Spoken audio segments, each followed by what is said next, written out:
Thank you. Okay. The point of my lecture today is to talk about some basic things that China has done, three in particular, which I believe can be exported to other countries seeking to emulate the kind of growth it has exhibited over the past 30 years or so. I'm going to emphasize only those things that can be exported because there are a lot of things specific to what China has done which are unique to China. But there are a couple of things which are very, very duplicable by any country seeking its own economic development. First and foremost, I want to mention that what China has accomplished in just the past 30, 40 years is more extraordinary than most people realize, because where China came from in the first half of the 20th century, it was a truly great distance. Those of you who know anything about Chinese history probably know that the first half of the 20th century was quite bloody in China. And World War II was not even the worst of it. Be that as it may, by the second half of the 20th century, didn't get a lot better. But something happened in the last quarter of the century which really set China off in the direction that you see right now. Now, where is China right now? Anyone who's paying any attention to the news knows that China is a force to be reckoned with in all areas, but in particular, the economic area. How does this comport with where China ended the first half of the 20th century, devastated by World War II? Continued war, civil war, after World War II. And then an experiment which just went haywire and did even more harm to the economy and worse, to the people. To where it came from now? Well, that's all what I'm going to talk about today. And the first thing I want to mention is that China finally has a good sense of this concept called property rights. It is a more expansive definition than you might be aware of if you just took an economics course. That's very good, but it goes further than that. Property rights, correctly understood, transform dead capital into live capital. Now, I think the economist who's explained this best is the Peruvian economist. His name is Hernando de Soto, who has not actually done that much work in China, but I like exactly what he presented. What he said is as follows: never mind what your accounting professors taught you. There is a world of difference between assets and capital. Asset is a thing, to be sure. China has a lot of things. Many countries have a lot of things. But it is not capital. And for capital, it has to be something that can be built upon for productive purposes. Now, in your economics classes, you've probably you've learned about human capital, labor. You hear about the technological capital. There's certainly financial capital. That's all very good. But it is none of those things without the key ingredient, the catalyst, which is this concept of property rights. And I also want to say you need more than just that. So I want to augment what Hernando de Soto said about it. China, less than 10 years after the founding of the People's Republic, had an experiment in private enterprise. It was disastrous. I believe the year is 1958, something called the Great Leap Forward. It was a nightmare.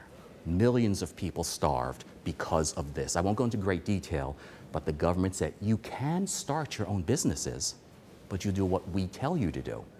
And it caused famine across the land. So private enterprise by itself seems not to be enough. But post-1978, 2 decades after that, something started going right. And again, that thing is that China was able to convert all the assets in the country into live capital.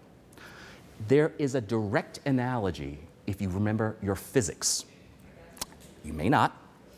There's a difference between potential energy and kinetic energy. I think that even if you don't remember your physics, the term is pretty explanatory. Potential energy is something that could be used, but hasn't yet. That's an asset. Something converts, a catalyst, converts potential energy into kinetic energy, and in the economic context, converts an asset into capital, and that thing is the concept of property rights. which I'm going to talk about now. What is a property right? It's not that hard to define, actually. A property right is the right to do something with something. Now, in a socialist communist society, those rights are usually owned by the state. But even in a communist society, even before China embarked on its capitalist path, there was private property. Not much of it, I admit, but even the most hard-fast communists would not say, go into your house and say, this is state property. You have some asset, however trivial, you have some asset in your home. Now that's the key. If you have full rights to that piece of property, never mind what it is for a second, you can build upon it. After all, what are some of the inputs of economic growth? Land. Okay? Now, in a communist society, the owning of land is difficult, to be sure. But what makes land beyond asset into property? It's the ability to build upon it, not necessarily even literally, but that too. If you could, for instance, mortgage on it, borrow against it to do something else, can you sell a piece of it in order to raise the capital to do something else?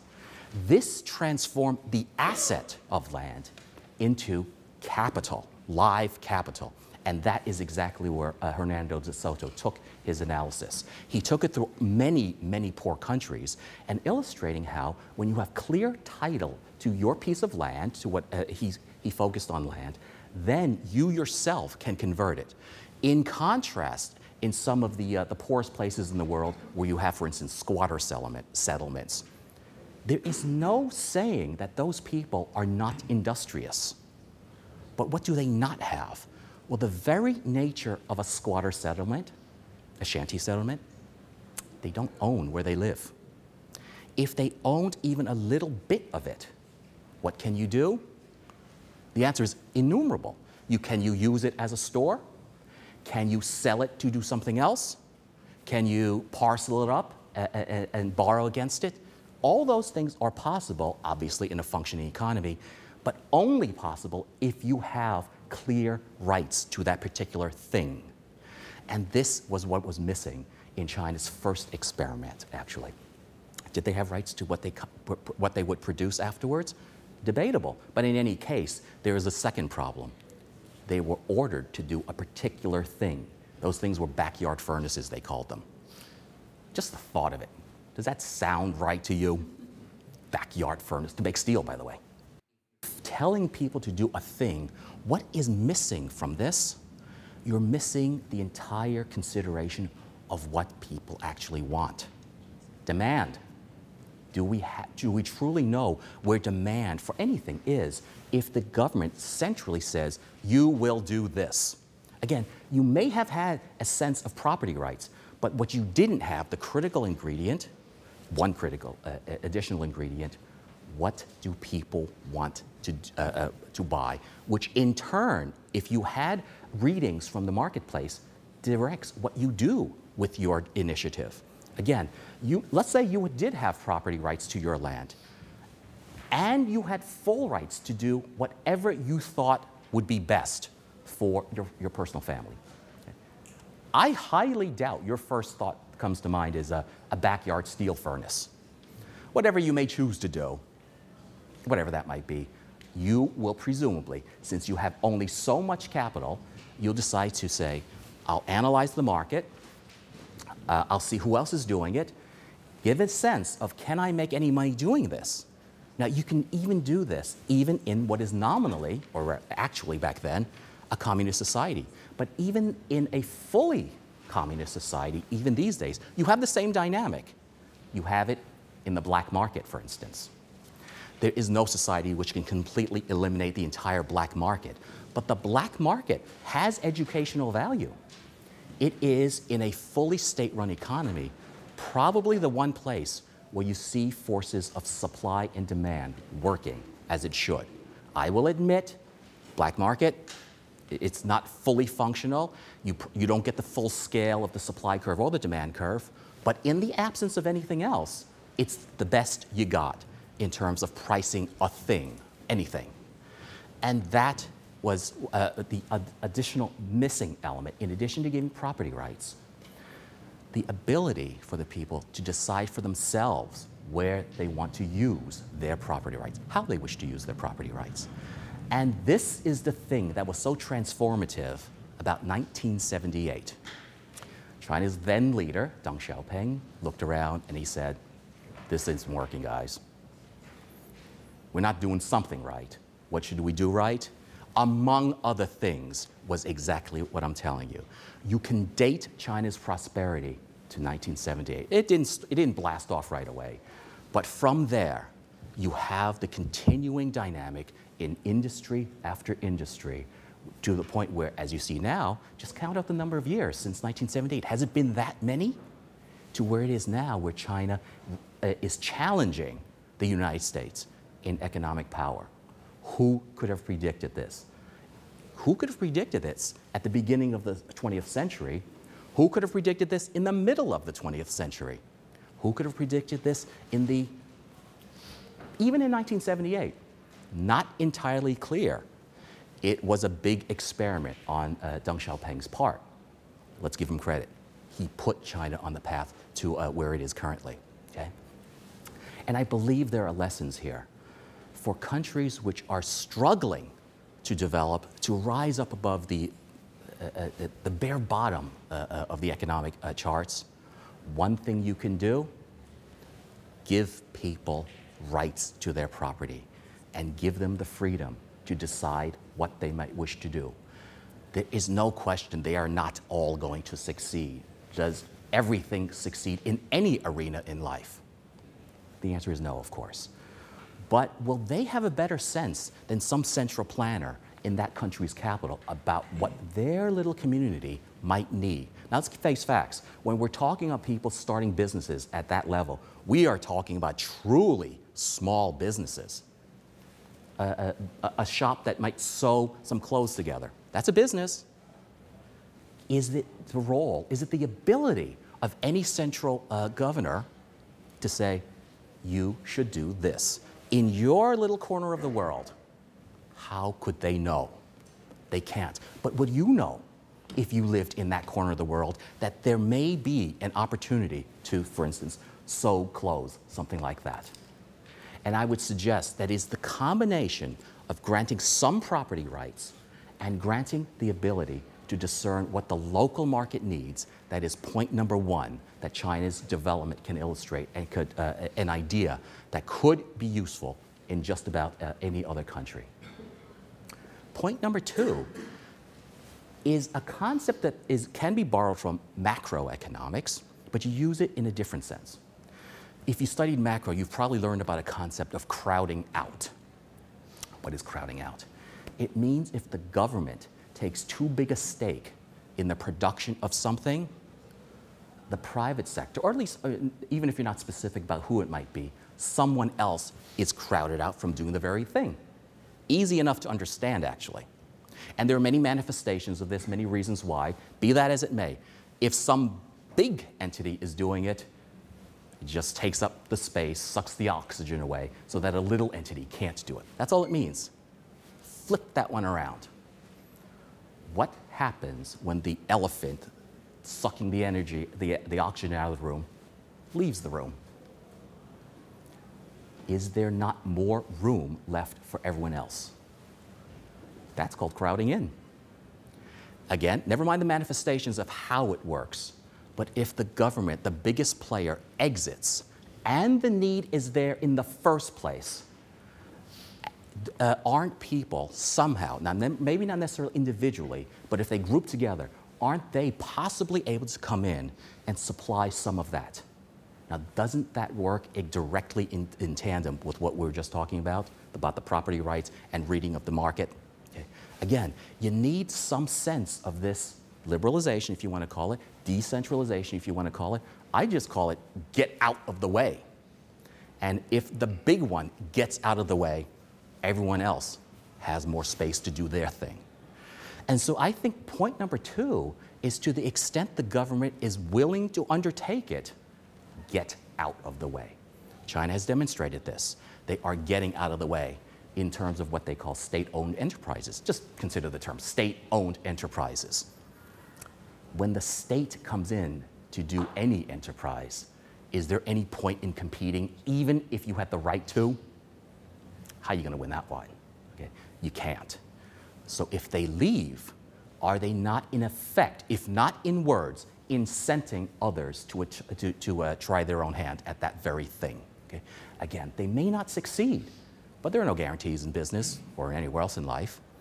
But at least they've given a shot to using their capital and using the forces of the free market, without which the free market doesn't do a thing for, can't do very much for, excuse me, if the big player stays there. Okay? And again, I think there are some lessons here for all countries, even capitalist countries, by the way, wherein the government has too big a stake in the economy. Why don't you consider standing aside? If that's too much to ask of you at this moment, why don't you breathe a little less so that everyone else can breathe a little bit more? Same principle applies. Okay? The third thing that I want to illustrate about China's development is similar to a concept you'll hear about this afternoon. I understand Grameen Bank will be here later today. Is that correct? Okay. They are pioneers in the field called microfinance. But even if you didn't take it to the extent that Grameen Bank has done, even if you don't use the term microfinance, as Dr. Yunus has done, it has application and it has relevance. And in the case of China and many Chinese societies around the world, one thing that they have done very well, unfortunately by necessity, is that they've pooled capital.